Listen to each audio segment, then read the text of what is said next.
Shalom, salam sejahtera bagi Bapak Ibu Saudara-saudara, anak-anak yang dikasihi oleh Tuhan Yesus Kristus. Berjumpa kembali bersama saya Pendeta Eka di dalam renungan firman Tuhan pada hari ini, hari Selasa 1 November 2022. Sukacita dan damai sejahtera dari Tuhan Yesus Kristus kiranya menyertai hidup kita sekalian. Puji nama Tuhan. Sampai pada pembacaan firman Tuhan hari ini, kitab Yesaya pasal 57. Kiranya firman Tuhan memberkati kita sekalian. Mari kita akan bersama-sama berdoa sebelum kita akan merenungkan bagian firman Tuhan.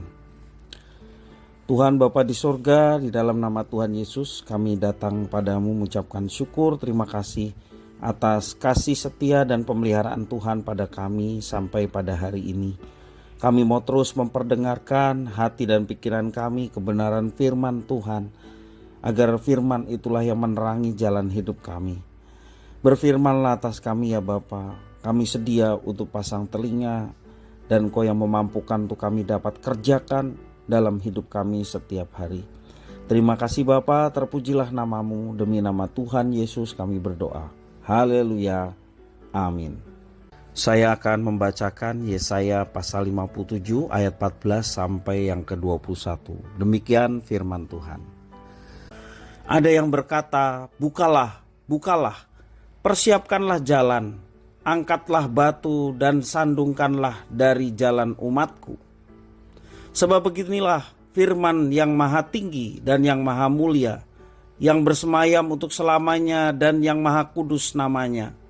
Aku bersemayam di tempat tinggi dan di tempat kudus, tetapi juga bersama-sama orang yang remuk dan rendah hati, untuk menghidupkan semangat orang-orang yang rendah hati dan untuk menghidupkan hati orang-orang yang remuk.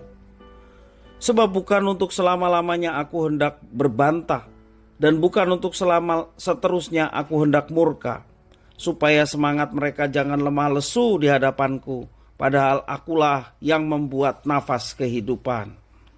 Aku murka karena kesalahan kelobaannya, aku menghajar dia, menyembunyikan wajahku dan murka. Tetapi dengan murtad ia menempuh jalan yang dipilih hatinya. Aku telah melihat segala jalannya itu, tetapi aku akan menyembuhkan dan akan menuntun dia dan akan memulihkan dia dengan penghiburan, juga pada bibir orang-orang yang berkabung. Aku akan menciptakan puji-pujian, damai, damai sejahtera bagi mereka yang jauh dan bagi mereka yang dekat. Firman Tuhan, aku akan menyembuhkan dia. Tetapi orang-orang fasik adalah seperti laut yang berombak-ombak, sebab tidak dapat tetap tenang, dan arusnya menimbulkan sampah dan lumpur. Tiada damai bagi orang-orang fasik, firman Allahku. Bapak Ibu saudara-saudara yang dikasihi oleh Tuhan Yesus Kristus, kesempatan yang sama tidak akan pernah datang kedua kalinya. Untuk beberapa kali kita sering melewatkan atau bahkan membuang kesempatan yang datang, hingga akhirnya kesempatan itu sama sekali tidak kunjung datang lagi. Lalu bagaimana dengan kesempatan untuk bertobat? Apakah itu juga datang satu kali seumur hidup kita? Kalau kesempatan itu datang satu kali, tentunya banyak kita yang mengalami kebinasaan. Orang-orang Yehuda hidup jauh dari perkenan Tuhan, tidak sesuai dengan identitasnya sebagai umat Allah. Mereka menggantikan penyembahan kepada Tuhan Allah mereka dengan penyembahan berhala, mengikuti kebiasaan dan penyembahan bangsa-bangsa sekitar. Kemudian muncul kesadaran bahwa mereka membutuhkan penghiburan. Dan Nabi Yesaya memberitakan hanya Tuhan Allah yang dapat memberikan penghiburan.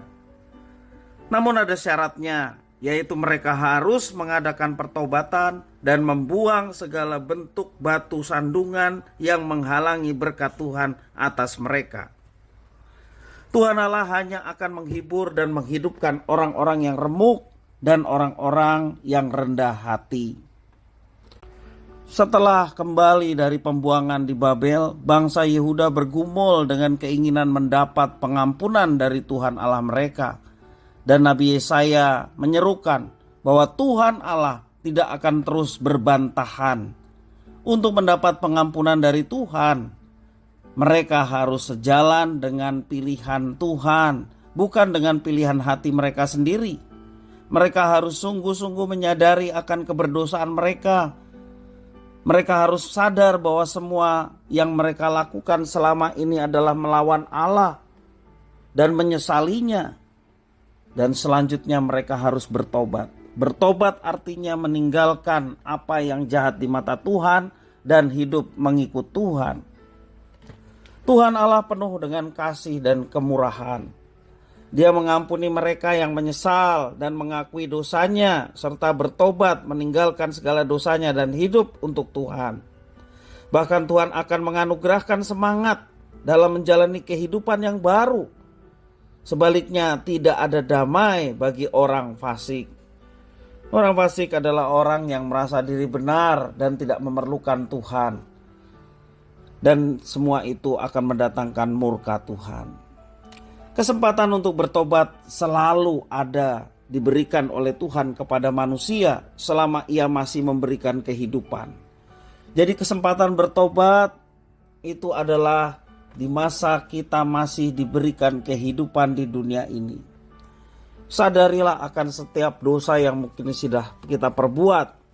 Hal-hal yang melawan Allah yang mungkin kita sadari atau kita sengaja melakukannya. Ketika kita sadar itu, segeralah datang pada Tuhan dan bertobat mohon pengampunan. Dan berjuang dalam hidup kita. Tentunya Tuhan yang akan memampukan untuk kita melawan semuanya itu. Dan hidup untuk Tuhan. Nah, setelah kematian tidak ada lagi kesempatan.